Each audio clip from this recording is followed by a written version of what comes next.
السلام علیکم ناظرین، وفاقی دارالحکومت اسلام آباد سے میں ہوں آپ کا میزبان ظاہر سید۔ آپ دیکھ رہے ہیں پاکستان کی آواز۔ ناظرین، آج کی ویڈیو میں ہم آپ کو بتائیں گے کہ پچھلے 12 گھنٹوں میں وزیر اعظم ہاؤس سے 2 آڈیو لیک ہو چکی ہیں، اور اس کے علاوہ ایک audio call Maryam Bibi کی بھی لیک ہوئی ہے۔ اور نمبر 3، جو پاکستان ایک جمہوری ملک ہے اور جمہوریت خود ایک طاقت ہے، کیا جمہوریت جیسی طاقت ہوتے ہوئے اس سے بڑی طاقت بھی کوئی ملک میں موجود ہوتی ہے؟ اگر ہوتی ہے تو وہ کون سی طاقت ہے؟ ایک اس پہ ہم بات کریں گے، اور اس کے ساتھ ساتھ ہم آپ کو بتائیں گے کہ خان صاحب نے حقیقی آزادی کا جو جلسہ کرک میں کیا، اور اس وقت عمران خان صاحب کی حقیقی آزادی کی جو تحریک ہے وہ کہاں پہ کھڑی ہے، وہ کون سے موڑ پہ آ کے اس وقت کھڑی ہے، اور عمران خان صاحب آگے مستقبل میں کیا کرنے جا رہے ہیں۔ ناظرین، ہمیشہ ہم اپنی ویڈیو میں آپ سے گزارش کرتے ہیں کہ ہمارے چینل کو سبسکرائب کریں، بیل آئیکن کو پریس کرنا کبھی نہ بھولیے، تاکہ ہمارا اور آپ کا رابطہ ہمیشہ کے لیے بحال رہے، اور ہماری ہر نئی آنے والی ویڈیو کا نوٹیفیکیشن آپ کو ملتا رہے۔ اور کامنٹ سیکشن میں اپنی رائے کا اظہار کرنا کبھی نہ بھولیے گا، کیونکہ آپ کی رائے ہمارے لیے انتہائی اہمیت کا حامل ہوتی ہے، اور ہم آپ کی رائے سے ہی سیکھتے بھی ہیں۔ بہت سارے ہمارے ناظرین ہمیں اپنے جو کامنٹ سیکشن میں رائے کا اظہار کرتے ہیں، ہمیں بڑی خوشی ہوتی ہے کہ ہم انسان کی زندگی میں ناقدین کی بڑی اہمیت ہوتی ہے۔ یہ جو ناقدین ہوتے ہیں ناظرین، یہ لوگ آپ کے لیے ایک چابی کی حیثیت رکھتے ہیں، اور جس چابی کو یعنی ہم گھماتے ہیں تو تالے کھلتے ہیں، یہ ناقدین انسان کے زندگی کے لگے ہوئے تالوں کو کھولتے ہیں۔ ناظرین، چلیے ویڈیو کی طرف بڑھتے ہیں، اور ہم آپ کو جو بات بتانے جا رہے ہیں وہ یہ ہے کہ پچھلے 12 گھنٹوں میں جو وزیر اعظم ہاؤس سے 2 آڈیوز لیک ہوئے ہیں، جن میں ایک سرکاری افسر سے شہباز شریف صاحب گفتگو کر رہے ہیں، اور دوسرے میں ایاز صادق صاحب ہیں، خواجہ آصف صاحب ہیں، رانا ثناء اللہ صاحب ہیں، اور وزیر اعظم شہباز شریف صاحب خود ہیں۔ واضح سنائی دیتا ہے۔ میں میڈیا پہ بیٹھ کے وہ آڈیوز تو ہم آپ کو نہیں سنا سکتے، مگر ان کا جو احوال ہے اور ان کے پیچھے کیا مقاصد ہیں، وہ کون لوگ ہیں کہ جو ان آڈیوز کو لیک کرتے ہیں، آخر اس کی وجہ کیا ہے؟ ناظرین، سب سے پہلے یہ بات یاد رکھیں کہ کوئی بھی پولیٹیکل پارٹی ہے، اس میں اچھے برے لوگ موجود ہوتے ہیں، اور کچھ لوگ اپنے ذاتی مفادات کی خاطر پارٹی کے ساتھ غداری کرنے پہ بھی اتر آتے ہیں۔ اس وقت پاکستان مسلم لیگ نون کیونکہ ایک اتحادی حکومت کو چلا رہی ہے، اتحادی حکومت انہوں نے بنائی ہوئی ہے، پی ڈی ایم کی اتحادی حکومت ہے، تو اس میں کچھ لوگ ایسے موجود ہیں کہ جو وزیر اعظم ہاؤس کی آڈیو لیک کر رہے ہیں۔ ناظرین، یہ ہمارا دعویٰ نہیں ہے، مگر ہماری جو ذرائع ہیں ہمیں بتاتے ہیں، ہم نے جن سے جاننے کی کوشش کی ہے، انہوں نے یہ ہمیں بتایا کہ اس کے پیچھے یہ لوگ ہو سکتے ہیں، اور انہوں نے کچھ ایسے ماضی کے واقعات کو ساتھ جوڑتے ہوئے یہ بات کی کہ ان چیزوں کے اس وقت مفاد کن لوگوں کو ہو سکتا ہے۔ نمبر 1، یہ بات یاد رکھیں کہ نواز شریف صاحب اپنی جانشینی اپنی بیٹی کو آلریڈی وہ دے چکے ہیں، نمبر 1۔ نمبر 2، اب پارٹی کے اندر کچھ لوگ ایسے موجود ہیں جو ان کی جانشینی کو ایکسیپٹ نہیں کرتے، اور اس کی بہت ساری ریزنز ہو سکتی ہیں. کچھ لوگ یہ بھی کہہ سکتے ہیں نہیں بلکہ کہہ رہے ہیں کہ بھئی ہم پارٹی میں سینئر ہیں, ہمارے ایک لمبی رفاقت ہے, ہماری ایک پولیٹیکل جدوجہد ہے, اور ہم اپنے جونیئر کے نیچے کام کریں, ایسا ہم ایکسیپٹ نہیں کرتے. اور اگر میرٹ کو دیکھا جائے تو یہ بات 100% درست بھی ہے. اور جب موروثی سیاست کے اوپر جب ناظرین بات جاتی ہے تو یہ بات میاں صاحب کو کیا کسی بھی پولیٹیکل پارٹی کے سربراہ کو پسند نہیں ہوگی. ہاں, عمران خان کے بارے میں اس متعلق کچھ کہہ نہیں سکتا. کیوں کہ ان کا کوئی بچہ, ان کا کوئی عزیز رشتہ دار تو میرے خیال میں کوئی ان کے قریب ہے نہیں ہے. مگر مستقبل میں کیا ہوتا ہے اس بارے میں ہم کوئی اس طرح کی پیشن گوئی نہیں کر سکتے. مگر اس وقت جو وزیر اعظم ہاؤس کی آڈیوز لیک ہو رہی ہیں, یہ ناظرین ایک ایسا معمہ ہے کہ جس کو سمجھنا انتہائی ضروری ہے. کیا ہمارے ملک پاکستان کا وزیر اعظم ہاؤس اتنا یہ کہیں کہ غیر محفوظ ہے کہ جہاں پہ کوئی بھی ملکی راز ڈسکس نہیں کیا جا سکتا, کوئی ملکی مفاد کا فیصلے کے بارے میں کوئی نہیں ڈسکس کیا جا سکتا. آخر وہ کون سی ایسی طاقت ہے, وہ کون لوگ ہیں کہ جو وزیر اعظم ہاؤس کی آڈیوز کو لیک کر دیتے ہیں, اور ان کے پیچھے مقاصد کیا ہیں؟ سب سے پہلے آپ کو مقاصد سمجھنے کی ضرورت ہے. ناظرین, کچھ لوگ اب بھی نواز شریف صاحب کا پتہ کاٹنے کے چکر میں ہیں ان کی پارٹی کے اندر, اور اتحادی حکومت کے اندر آصف علی زرداری صاحب جیسے دانا دور اندیش لوگ بیٹھے ہوئے ہیں جو وقت کو بہت اچھے طریقے سے وقت کے اوپر فیصلہ کرنا جانتے ہیں کہ ہم نے کرنا کیا ہے. ناظرین, اشارہ کنایہ میں آپ کو بتا رہا ہوں کہ اس وقت آڈیو جو وزیر اعظم ہاؤس کی لیک ہو رہی ہے اس میں زیادہ فائدہ پاکستان پیپلز پارٹی کو ہے. آپ اس بات کو ناظرین سمجھنے کی کوشش کرنا. کیوں؟ اس کی وجہ یہ ہے کہ زرداری صاحب کی آپ ہسٹری کو دیکھ لیں, انہوں نے ہر سیاستدان کو استعمال کیا, اور استعمال کرنے کے بعد اپنے مقاصد حاصل کرنے کے بعد تو کون اور میں کون, یہ ان کی پرانی ہسٹری ہے.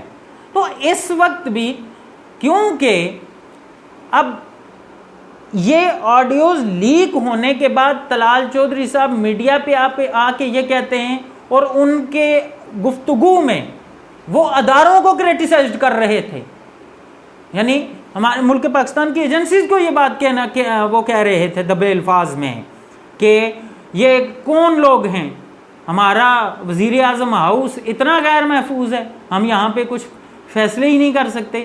بھائی فیصلے کیے جاتے ہیں. عمران خان کے دور حکومت میں بھی یہی وزیر اعظم ہاؤس تھا, اس وقت تو آڈیوز نہیں لیک ہوتی تھی. مگر بات یہ ہے کہ آپ کو استعمال کرنے والوں نے کر دیا ہے. اب آپ صرف سر پکڑ کے بیٹھیں اور سر کو خارش کریں کہ ہمارے ساتھ ہو کیا گیا ہے. زرداری صاحب آپ کے ساتھ ہاتھ کر گئے ہیں, آپ کو اس بات کی سمجھ ہی نہیں آئی. آپ کو اب اس وقت سمجھ آئی جب چڑیاں چگ گئیں کھیت. آنے والے وقت میں آپ دیکھیں گے نون لیگ, یہ میں دعوے سے یہ بات کہہ رہا ہوں کہ آنے والے وقتوں میں دیکھ لینا کہ نون لیگ یہ کہتی پھرے گی بھائی ہمیں تو زرداری صاحب نے مروا دیا, وہ ہمیں تو انہوں نے پھنسا دیا, ہم تو مجبور ہو گئے تھے. سارے فیصلے اگر آپ زرداری صاحب ہی کے کہنے پہ کرنے ہیں تو پھر آپ مجھے یہ بات بتائیں, پھر آپ حکومت میں لینے کے کیا لینے آئے ہیں؟ آپ زرداری صاحب کو کہتے ہیں اگر سارے فیصلے آپ ہی نے کروانے ہیں اپنے طریقے سے تو آپ آ جائیں, کیوں ہمیں بے عزت کروا رہے ہیں, کیوں اپنے ہاتھوں سے ہمیں اس آگ میں جھونک رہے ہیں؟ بھائی ہوش کے ناخن لیں. کوئی بھی پولیٹیکل پارٹی ہے, ہم سب کے لیے یہی بات کہہ رہے ہیں کہ بھائی اپنی پارٹی کے منشور پہ چلیں, جو آپ کی پارٹی کا منشور ہے اس سے مت ہٹیں. اگر اس سے ہٹیں گے تو آپ کے لیے نقصان ہیں. جس طرح اب نون لیگ کو اپنے نقصانات کیے ہوئے سارے نظر آنے شروع ہو گئے ہیں, تو اب زرداری صاحب کو کیا یہ وہی مثال ہے کہ بھائی شرم کے ستو نہ کھانے کے لیے نہ پھینکنے کے لیے. اب نون لیگ زرداری صاحب کو کچھ کہہ بھی نہیں سکتی اوپن آ کے، اور جو اندر کھاتے باتیں چل رہی ہیں، جو تنازعات جنم لے رہے ہیں، وہ بھی ہم سب کو پتہ ہیں. آپ بھی ناظرین، آپ بھی 24 گھنٹے سوشل میڈیا دیکھتے ہیں. یہ ساری چیزیں وہ ہیں کہ ناظرین جو آنے والے وقت میں بہت جلدی آپ کو پتہ چلے گی. اور دوسری بات، مریم بی بی ایک غیر قانونی طریقے سے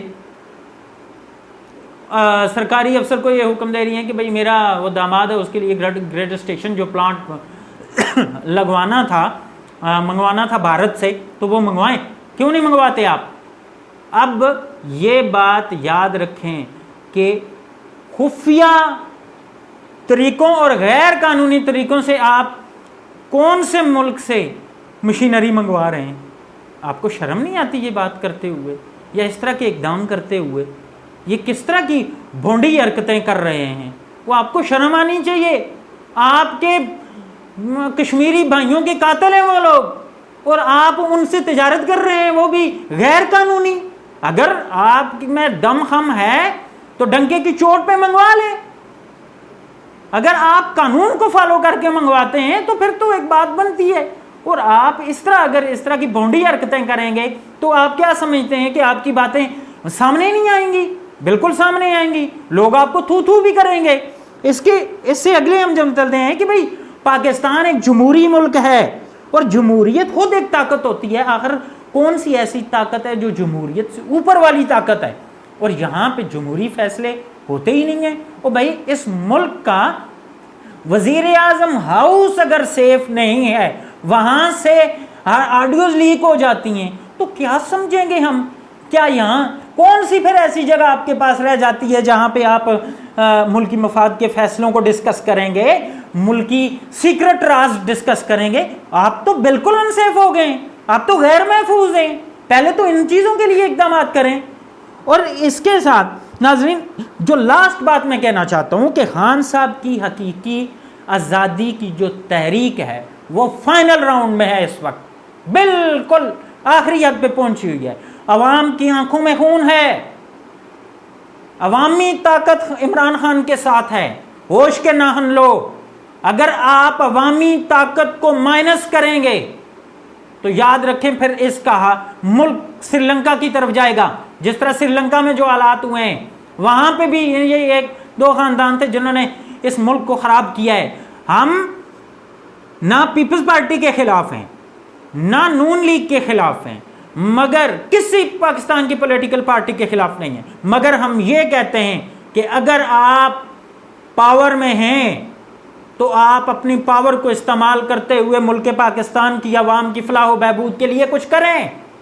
اسحاق ڈار صاحب، ان کے کیس ختم ہوتے ہیں تو وہ پاکستان میں آ کے ایک چور انسان کو، ایک ڈکیت کو، ٹیٹیوں کے طریقے وضع کرنے والے کو آپ اگر لائیں گے اور وزارت خزانہ کے اوپر ایک چور کو بٹھا دیں گے تو ہم کیا ایکسپیکٹ کریں گے اس بات کو کہ یہ شخص ہمارے لیے، ہماری اکانومی کے لیے کوئی بہتر فیصلے کرے گا؟ حضرت علی کا وہ فرمان آپ کو نہیں یاد کہ دو بھوکے ایسے ہیں جن کا پیٹ کبھی نہیں بھرتا، ایک علم کا بھوکا اور دوسرا مال و دولت کا بھوکا. خیر علم کی بات تو ان کی طرف میں کہنا بھی نعوذ باللہ علم کی توہین سمجھتا ہوں، مگر رہی بات جہاں مال و دولت کی، وہ ان کے مال و دولت کی کہانیاں زبانیں زدے عام ہیں زمانے میں. ان کے بارے میں شاعر نے کہا ہے نا کہ آپ تم کو جہاں والے ستمگر نہیں کہتے.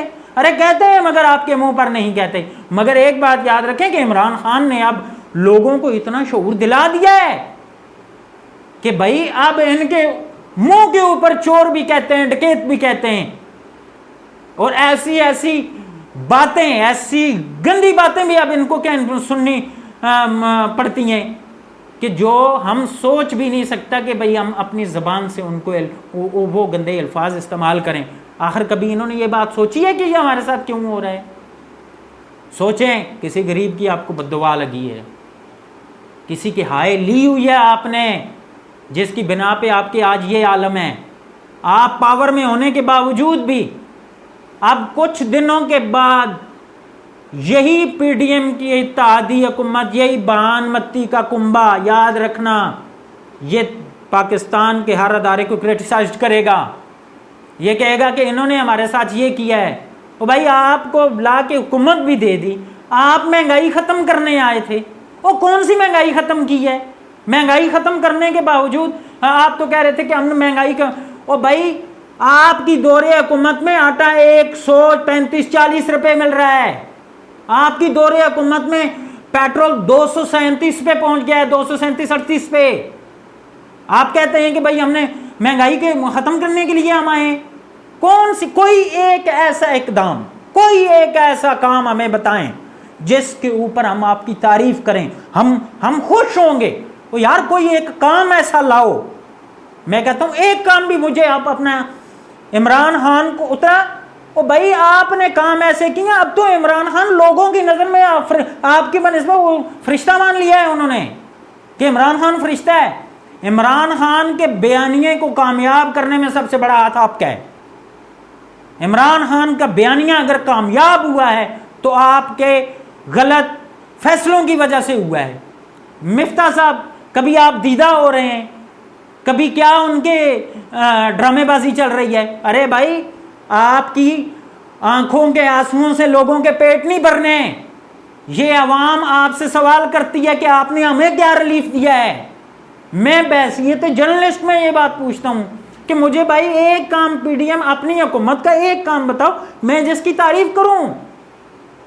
ابھی عمران خان کی تعریف کا وقت بھی نہیں آیا، ٹھیک ہے، اس نے بھی جو پچھلے عرصے میں کام کیے ہیں ٹھیک ہے بھائی چلو، مگر یہ بات ضرور آٹے میں نمک والی بات تو ہے نا یار، آپ نے کیا کیا ہے؟ ہمیں بڑے افسوس کے ساتھ کہنا پڑتا ہے تمام پولیٹیکل پارٹیز کے لیے کہ ہمارے ارباب اختیار، ہمارے سیاستدان خدا را ہوش کے ناخن لو، وہ وقت دور نہیں ہے۔ اگر آپ اپنی حرکتوں سے باز نہ آئے تو یاد رکھیں آپ کے ساتھ بھی وہی سلوک ہوگا جو شاید اس سے بدتر سلوک ہو جو سری لنکا کے اندر حکام بالا کے ساتھ ہوا ہے۔